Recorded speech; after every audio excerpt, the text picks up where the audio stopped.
You're watching Daybreak, and before we took that break, we were talking matters food security. Now we want to switch gears. Two big stories that are in the paper today. One, Tanga MP's alleged harassment. That's on page 6 of the Daily Nation, and on coincidentally, page 6 of the Standard, Central MP's quiet after Uhuru threat. But we want to take you to a story that was done by our Sam Gituku yesterday, and it goes as follows. Now, the president's outburst and the swift rejoinder from the so-called Tanga group has exposed tensions that have been simmering within the governing party. So are things falling apart, or can Jubilee still rise from confusion? As Sam Gituku takes a closer look at the rift that appears to be widening by the day. Throughout the session at the National Corino Conference, the two top leaders stared at the days following proceedings, tickled from time to time and engaging in chit-chat, mainly initiated by the deputy. What the deputy didn't know is the president's message of the day that was in a language not his.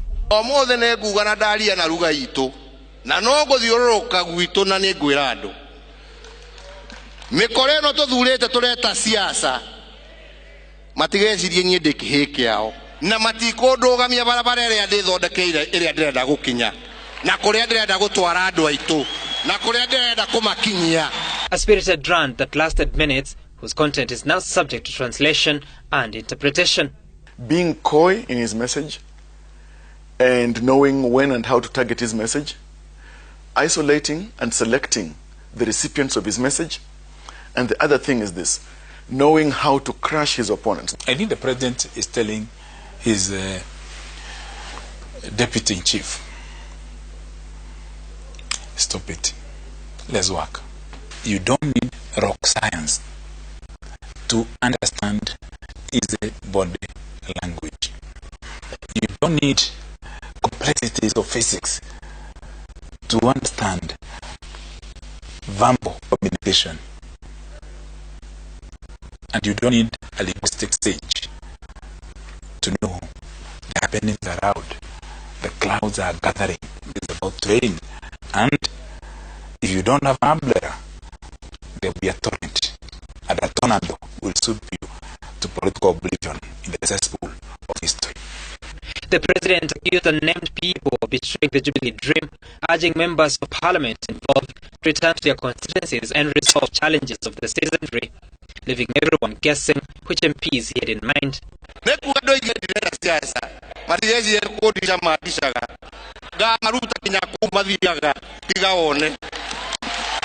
Mr. President was speaking specifically to a class of cacophonous political caste that is hell-bent, causing anarchy and chaos. A section of legislators, majorly from central Kenya and Rift Valley, have been on a campaign pitching for Ruto's 2022 presidential ambition. Even though he rarely acknowledges the endorsement, his has been many rallies and inroads during which he has expressed his disdain for the Raila Odinga Kenyatta handshake, while questioning the manner in which the war on corruption is being fought. By undermining the president, by consistently twisting the president, by using politicians, busybodies, to send a coded language to the message to the president. They're not, you are creating the suspicion.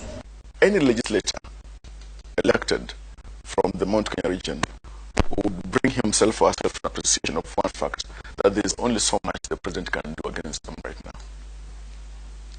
Because if they are going to the ballot, they're not likely to go to the ballot with the president as the head of the team or the head of the pack. And take this to the bank or your nearest circle.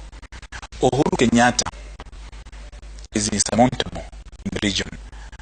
People can be pretentious, right? Seek some elusive political posturing that seem to suggest that they are going to dominate the central Kenya region. But Ruto has never openly shown his discontent with the president. From millions of Kenyans with all capacities, wenye uwezo tofauti, wewe ulinichagua nikawa naibu yako. Mimi Mheshimiwa Rais, I want to say I thank you very much for making me the person that I am today. Even Judas Iscariot was so good to Jesus. But what happened is the one who betrayed Jesus. is not what they say that we take it seriously. It is what they do that justifies their relationship with the head of state. It is creased loyalty. The government is there, but it is creased. And the ironing cannot easily be done, at least not from how things have turned out. It is no longer at ease. The center cannot hold, no longer at ease in Jubilee. The president has had his say without according an opportunity of response to the persons that he was targeting. The coming days, weeks and months will be open to interpretation by the recipients of that message. What's not in doubt is the impending impact, not just in the politics of the Jubilee Party, but of the nation. Sam Gituku, Citizen TV, Nairobi. All right, so let us pick it up from there. Let me begin with you, Honorable Alice. Let me begin rather with Cate Waruguru, since you're closer to on this other end. Was that specific speech that we saw on Sunday directed to his deputy chief? I just want to speak my mind and say that, one, the president spoke in our vernacular, which is Kikuyu, meaning that his message was directed to us, Mount Kenya region people. And if this message was to be sent to the rest of the country, then we would have used the official languages, and our official language in this country is both English, Swahili, or sign language. So I believe that this message was sent to us as members of parliament, senators and governors. And not to his deputy? I would assume maybe in one way or the other he sent this message to him, but through us. It was not directed to him, because if the president intends to make a statement to the deputy president, he needs to look straight into his eyes or make his communication in the right way. But nevertheless, that said and done, I must say it was unfortunate what happened on Sunday, bearing in mind that this was in a church service. What part of it was unfortunate? There. Okay. It was unfortunate because this was meant to be a church service, and for the last time I checked, the president has kept insisting on us not doing church politics, and now this time I think things just went wrong, and he also chose to come to an Akorino church service and address the nation and address Mount Kenya region from the church platform. I must say it was also a bit uncomfortable for those of us who are not Kikuyu speakers and who were seated there, and they had to wait for the media and the rest of the Kenyans to interpret to them what was going on. Nevertheless, the president is on fire, he's angry, he's mad. I don't know whether specifically is at Mount Kenya region or with other factors to be considered, but I must say that I feel we're not headed towards the right direction as Jubilee, because I'll only speak for Jubilee because I'm a Jubilee member. Other coalitions which are working with us currently, whether under the handshake or whether under any other framework which is there, whether legit or not legit, formal or not formalized, I must say we are not doing well as Jubilee. And I want you to check and remember back then the Jubilee Vice Chairman, David Morade, the kind of sentiments he made the first time we started experiencing turbulence and problems in Jubilee Party. And until to date, I might challenge I must challenge ourselves and challenge the Honorable this man called Raphael Tuju, who happens also to be our CEO. He has not managed to call even for a single meeting or to mobilize the members of parliament and people who are in Jubilee Party for a single PG meeting. So my concern is, just give me 2 minutes, I make my point. My concern is, number one, we are in Jubilee Party and this party is governed, and one of its structures states that we need to be holding meetings regularly as need be. For example, we had a budget reading. I would have assumed that as Jubilee members we would have sat and discussed our issues, because we're in politics and we are bound to differ and we'll continue fighting each other, and it's only important that the party leader, who happens to be the President of the Republic of Kenya, and the Deputy President would whip members. I don't believe that Mount Kenya region and our MPs have become such rebels that if the President calls us today, we will not go sit with him and reason with him. Okay. We are washing our dirty linen in the public, and I feel we are giving other coalitions and other political parties a chance to continue creating a wedge in Jubilee and unnecessarily bringing our own fights into now the national arena. Okay. And the House of Mumbi and Gikuyu, I still believe we have a chance. We have fought. We won the independence of this country not by fighting before the public, but as coming together as a house to reason and iron out our issues. Collectively won by Kenyans, though. Yeah. Thank you. Honorable President, coming to this discussion as well. We've just come from talking about food security and the issues plaguing this nation.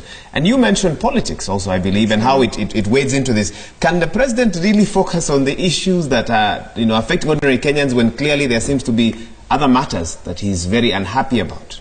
I think that's the frustration he is expressing, that in a country with so much work, in a country in which he has outlined the Big Four agenda, in a country where a new budget has just been unveiled, there is still too much politicking around the environment. And you know what, the reason why countries like Ethiopia and Rwanda are beating us is this high, and to use Kabando's very big words, high-octane politics. When our politics are very high, when the tenor of our politics is very high, it does mean that you can't concentrate on other national priorities that are supposed to be on the table, food security being among them, and the Big Four agenda that he has put in. So I think to the extent that he's expressing the frustration around, could we minimize the politics? Because time will come. 2022 will come. We will all be here in 2022. Can we minimize the politics of 2022 and first deal with the issues on the table right now? And I think he took a very, very harsh tone on the leadership in Mount Kenya and the Kikuyu Nation. Can we minimize that? I think it is deserved because, I mean, we have presidents in Africa who have really rich legacy. I personally really still believe that our president can have the legacies that some of the presidents in Africa have had. But then the politics has got to come, you know, lower. The tone and the tenor and the speed at which we do our politics has got to come lower, so that in between you allow like 4 years of work and have only 1 year of the elections. But then the other thing about Kenya is also the political parties. I think we still have some work to be done around formation, strength, management of political parties. There's still some work there constitutionally and also in terms of law. So I also see a bit of a gap, because ideally he shouldn't have to speak in an Akorino church event. I mean, he should have a forum in which he could face off with the members of parliament. I think there is some bit of work around political parties management, political party internal dispute resolution in political parties, how political parties manage affairs, sharing of vision in political parties. Is this Big Four agenda, for example, a shared vision across all our leaders in the Jubilee Party? So a bit of work needs to be done. But I hope that the message has now, having been issued in such a tough line, I hope that it now sinks in. And even for you guys in media, you see how quickly we left food security to jump to the Tanga and Kieleweke politics. I mean, I think the message is to all of us. We should spend a whole show on food security, not have spend a quarter. We're spending only a quarter on food security. And in our defense, we have discussed food security many times. Nothing to do with many times. All right, let me bring in Honorable Gladys Wanga. You saw the president saying that members of parliament, listen, you need to go back to your counties and get the job done. Go back and serve the people that elected you instead of these games that we're seeing around. Was the president admitting that they are, quote unquote, perhaps thieves within his government? I think I was at Kasarani on Sunday, and the president was visibly agitated, and I can see why. Because it's been almost like a year since he said, maybe a year and a half since he said, look, politics will come. For now, let us go back to work. Let everybody focus on their work for which they were elected. Members of parliament, go back to your constituencies. At the national level, can we leave this 2022 politics? Actually, I'm not a member of Jubilee, but I'm a supporter of the handshake and the unity that this country has achieved following the handshake. So I think when the president says that, and he's the leader of a party, I expect his troops to fall in line, and that is how things should work. Has he lost control of the party himself? Has he lost control of his troops? I think it would appear so, and that would be what would be frustrating him. That I have said, let's go this way. And what the president was doing, in my view, he was not addressing just the leaders. He was addressing the nation, the Kikuyu nation. He was telling them, look, these are the people you brought me here, or you brought up here, and look what they are doing. So I think if I were MPs from Mount Kenya, I would sit back and think about what the president was saying and whether there is need for change of tact. You know, my party leader, Raila Odinga, is not the president of the country, he's my party leader. But when he says that we are going in a certain direction, we move, by the way, in that direction. Because there has to be order. You ask questions, we will ask questions, but we will ask questions as we move on. But when he says this is the direction... that you believe is democratic. Yes, you know, there has to be leadership, Waiga. Even in your house, there has to be leadership. Where the Bible says the head is the father, the mother, and the rest. There has to be a point where when the leader speaks, the troops fall in line, and then people, continue the conversation as we move on. But this one of the president says this, and people are moving in the opposite direction. And this message was meant, by the way, for the deputy president, who is the one who's leading these troops in daily campaigns. The president is frustrated that his own deputy, with whom they ran on the same ticket, cannot listen to him. And that thing of, I am loyal, you are the one who chose me, and so on and so forth, total double speak. It's not about what you say, it's about what you do. And it's not about what you say when the president is there. It's about what you say even when he is not there. And look at those rallies. Those rallies, it's like we are having, it's like we are having an election tomorrow, by the way. If you look at those rallies where we are saying, 2022, it's like 2022 is tomorrow. It's not tomorrow. Let the president achieve his legacy. The big four, when is he going to do it? When we are all pulling in different directions. So is the country's development tied to Jubilee Party and whether they are able to have their meetings? The party's development is largely tied to its politics. Which then is affecting the development of the country. This is what President Moi said. The country's development is largely tied to the nature of our politics. And I think that is why the president moved to have the handshake. Because he knew it was going to be very difficult for him to achieve his legacy if the country was divided into two and moving in opposite directions. Okay. And then he's run into another hole from there. Let's bring in Honorable Alice Wahome. You're quoted on the Daily Nation saying that you're being harassed, that a certain suit against you back in 2012 has resurfaced again. Could you comment further on that? First of all, is that true? That is true. There is a matter that we handled the estate of the late Koinange in several advocates, actually more than 10 advocates. And we handled a big account where we have disbursed money through the court, through orders, through agreements with clients. And sometimes back in 2011 or 2012, one of the clients complained, others joined in. They wanted to actually understand how the account was disbursed. But of course, that matter is before the High Court in Nairobi. It's a succession matter. I'm sure you have been covering, the media has been covering. The matter is still pending. And any questions regarding an account of an estate is actually the subject matter of a decision by the judge handling the succession matter. Do you believe it's being used against you? Before that is done, then you cannot start claiming that there is a criminal element in the matter. In fact, the succession court has both quasi, it's a quasi like criminal and civil jurisdiction. So it can actually address itself to any criminal aspect of a matter and then refer to the relevant arms of the government that can then investigate if it finds that there is any loss. But of course, that matter, the police have been sitting on it. They pull and, basically seeking rent, rent seeking, so that they don't prosecute. That has been happening, and of course there's really no, in my view, and I don't want to say much because the DCI has addressed himself to the issues, I suppose. As a lawyer, I don't think he has made his work, he has made his homework, done his homework well. He has referred the file to the DPP, and suddenly, of course, the file was concluded within 2-3 weeks from 2012, suddenly concluded. And I have information that somebody called for it so that they can highlight the name of Alice Wahome. So you believe it's being used against you to politically harass you? But I don't think they'll go very far. I have faith in courts. I have faith in the office of the DPP, because finally the DPP would have to make a decision. That's a purely succession matter.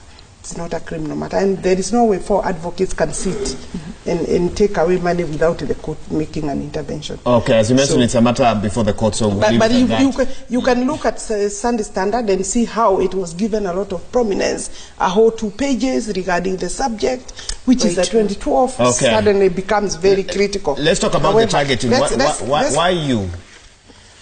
Where do you think you're being targeted? Many of us, I think this morning, this morning I'm taking the Honorable Rahab Mukami to the DCIO, Nyeri, Mukurweini DCIO this morning at Parliament station, police station, to, I think, discuss with him. According to him, he wants to see whether there is a criminal matter that the Honorable Mukami should be facing. And we'll be going there at 10 o'clock. And I think that is following the meeting at Mukurweini. And if you look at, yes, last Sunday, and if you look at the way the Honorable Kabado, former member of parliament for Mukurweini, you can see a lot of anger and pain, maybe because obviously he can see that the person who replaced him, I think, had a very good meeting in Mukurweini.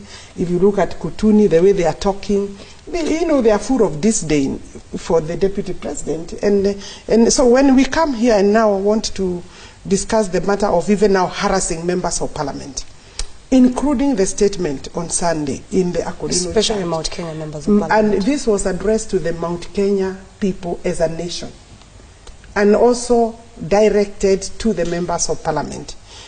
I have been thinking about it and analyzing, and clearly, I think if you look at the newspapers, there is one that says Central MP is quiet after Uhuru threat. You know, it would be a sad thing if the nation expects members of parliament should be quiet because the executive, the president, has actually said you shut up. We are politicians elected to speak and represent people on behalf of the people. Some of the things that you are now discussing on this table regarding production is bad government policy. And when members of parliament come together and they want to actually make interventions or even discuss together, especially from our region, we have never been encouraged, we have never been supported to come together. Indeed, any single meeting for Mount Kenya region is normally disrupted and receives very bad feedback and very bad, any single meeting from when? Mount Kenya region. From the last, I've served this my second term. From 2013. From 2013, we've never been encouraged or supported to actually have our own caucus. And you know what? The region is suffering in terms of pushing political matters that affect the region. Because even as we speak for the nation, we must speak first for the people who elected us. So I do not agree with anybody that will say that the president had a right to speak the way he spoke. He has a right to give some direction. He has a right to actually caution us. But he has no right to insult, to actually abuse, ridicule, and demean members of parliament elected just like he has been So why elected. do you think you're being harassed? Is it because you support the DP? He is expressing frustration, and it is obviously, looking at the things that even the police are doing, it is people who are discerned or viewed to be supporting or accompanying His Excellency, the Deputy President, to their constituencies. Because like in Mukurweini, His Excellency was actually a guest of the people of Mukurweini, and the Member of Parliament has to be there. So for me, I think I would really think that Jubilee, as a party that has the mandate to govern the country, is in big trouble. We have been saying it is not in trouble. We have been and we are working, and we really have been seeking and demanding parliamentary group. But now you're saying big trouble. I think it is trouble. Because when His Excellency expresses himself in that manner, exposes the people from his region to ridicule and insult from people like where they come from, and we have previously attacked each other, and then you want to come and talk about embrace, talk about handshake, then you need to first sort out the mess in your house. Bring your people together. Should we be spoken to like that, or we should be summoned or called in a meeting? There are structures to address even errant members, including disciplinary. Okay, briefly. Two things I must make very clear. I was elected by the people of Laikipia through Jubilee ticket. My governor, Derito Mureithi, is an independent candidate. We have a number of who are independent candidates and still are independent members of parliament. The last time I checked the Honorable Nyokabi, she was vying for Nyeri Women Representative seat as an independent candidate with my brother, the Honorable Kabado, who was just speaking. So, I want to make this clear, that the president himself, he is in charge of Jubilee Party, but he's not going to be in charge if he's not going to put his house in order by calling us together and allowing us to reason and iron out our issues away from the ridicule of coalitions like NASA coalitions or even other individuals. Okay, is it fair to use the term ridicule? Yes, it's ridiculous. Let me say so. And I'm getting there on my second point. I will say it's ridiculous. But where you say where you use language against others, I will have to call you. I will say it's ridiculous because if you do not subscribe to the ideologies of a certain political party, then you have no right to give us lectures how we should run a party. You have no right to tell us how we need to work or how we don't need to work. Okay. That's what I mean. Okay. So that is ridiculous. You made your point. What's so the second number point? two, the second point is around the handshake. Okay. Because the handshake was between His Excellency the President of the Republic of Kenya, Uhuru, and Right Honorable former Prime Minister Raila Amolo Odinga. And this was not put into the picture into the Jubilee Party. We have never been addressed in a single parliamentary group to tell us, look guys, this is where we are and this is why we decided to do this and this is the agenda, so that we don't get misconceptions about what handshake it is until today. Okay. The BBI, the Building Bridges Initiative, they have 11 more counties now to cover before we get their report on what Kenyans have told them they are in dire need of as far as constitutional reforms are concerned. So my point is, Mr. President, how are we able to continue together if we will continue shouting at each other in the public, we'll continue fighting our in-house Jubilee Party issues outside there in the public, other than us going inside Jubilee Party and sorting our issues. Okay. And also trying to make sure that Raila Amolo Odinga and his affiliates do not take advantage of the handshake to continue creating divisive politics inside Jubilee. Because you cannot tell us you are handshaking candidate A and candidate B should be locked out. We need everybody to be put inside so that all of us we handshake. And when we believe in it, we move together as a country. Let me say, what is so difficult in the Jubilee MPs just listening to what the President is saying? He's saying two things.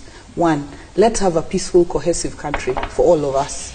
Two, let us shelve early campaigns or early politics. Those are the two things the President is saying.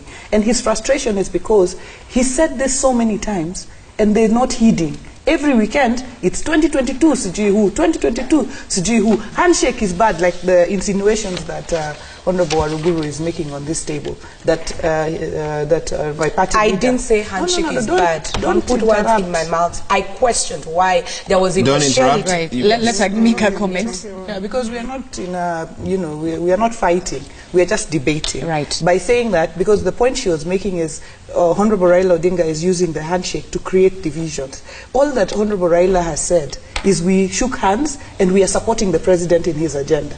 I don't think there's any single day that he has said so-and-so is bad and so-and-so is good. Mm-hmm. The only problem is that one section of Jubilee, led by the Deputy President, have not accepted the handshake. And you do not know for what reason. And this is part of the frustration that the President is facing. If you're talking about BBI not being discussed, we had a motion in Parliament about the Building Bridges Initiative. We passed that motion. I don't know where Honorable Waruguru was, but we passed a motion in Parliament, setting off the BBI. So if you come here and say that I was never told about BBI, I talked about one minute. Okay, that I was never told about the BBI. I didn't talk about BBI. All right. This thing of let's one at a time, ladies. This thing of disrupting, when people speak, they just have their space to speak. You don't disrupt each other. That is, civil debate. So what I was saying is Parliament passed a motion. So the excuse that we were never told about BBI is neither here nor there. Mm-hmm. So this is what I want to say. The President is asking two simple things. This thing of 2022 campaigns, please stop it.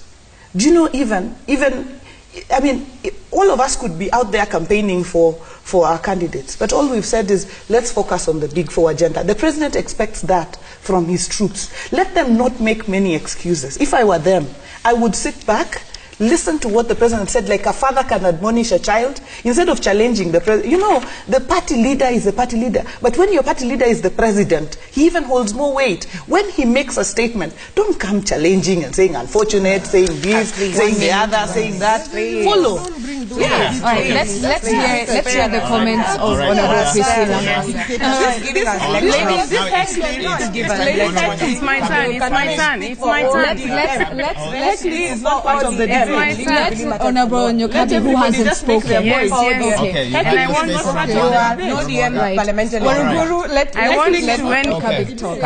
Come in now. Go ahead. It has been saying, nothing would be easier than to stop politicking and do the work.